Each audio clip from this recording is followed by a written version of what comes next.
சொல்லு தங்கம். English miss வந்து என்ன ஃபர்ஸ்ட் டே போகும்போது தலையை வலிச்சு சீவிட்டு போனேன்.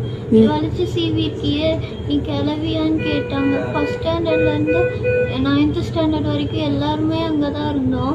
எல்லாருமே சிரிச்சாங்க. எனக்கு அது ஒரு மாதிரி இருந்துச்சு.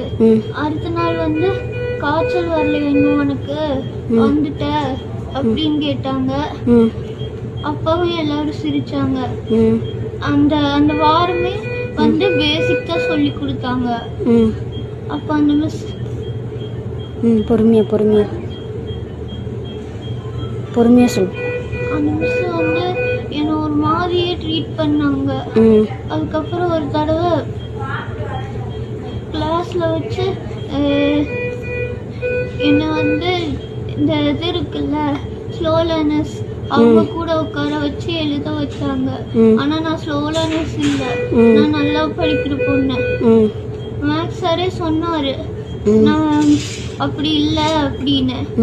ஆனா அப்படித்தான் அப்படின்னு சொன்னாங்க. என் லிஸ்ட்ல இருக்கு இந்த பொண்ணு அப்படின்னு சொன்னாங்க. அதுக்கப்புறம் தமிழ் மிஸ் நான் 2 days லீவ் போட்டேன்.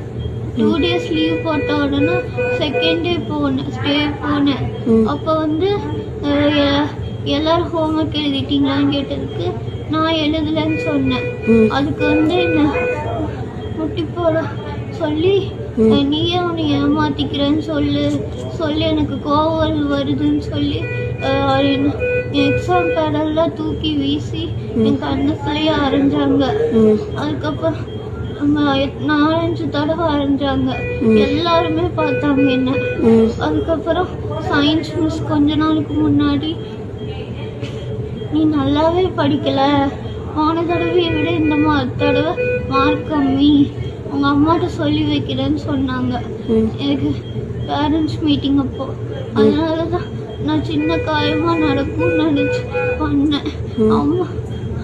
அம்மா ஸ்கூலுக்கு போகக்கூடாதுன்னு. அது இவ்வளோ பெருசாகும்னு எனக்கு தெரியல. இவங்க இங்கிலீஷ் மிஸ் வந்து என்னை ரொம்ப டார்ச்சர் பண்ணுறாங்க. சரி.